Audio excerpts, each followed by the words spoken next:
போர் நடந்த சமயத்தில் நான் அஸ்தினாபுரத்தை சுற்றி ஒரு கோட்டையை எழுப்பியிருந்தால் என்ன செய்திருப்பாய்?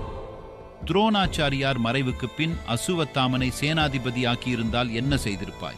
விதுரனை போர் புரிய வைத்திருந்தால் என்ன செய்திருப்பாய்? கிருஷ்ணர் துரியோதனனின் கேள்விகளுக்கு பதிலளித்தார். ஒருவேளை நீ அஸ்தினாபுரத்தை சுற்றி கோட்டை எழுப்ப முயன்றிருந்தால் நான் நகுலனை அனுப்பி அந்த கோட்டையை தகர்த்திருப்பேன். நகுலன் அளவிற்கு குதிரை ஓட்ட எவராலும் முடியாது.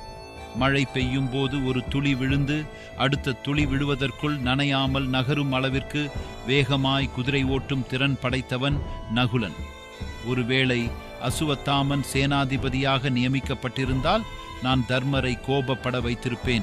ஏனெனில் தர்மரின் கோபம் எதிரில் நிற்கும் எவ்வளவு பெரிய மாவீரனையும் எரித்து சாம்பலாக்கிவிடும். ஒருவேளை விதுரர் போர் புரிய தொடங்கியிருந்தால் நான் ஆயுதம் ஏந்தி போர் புரிய தொடங்கியிருப்பேன்.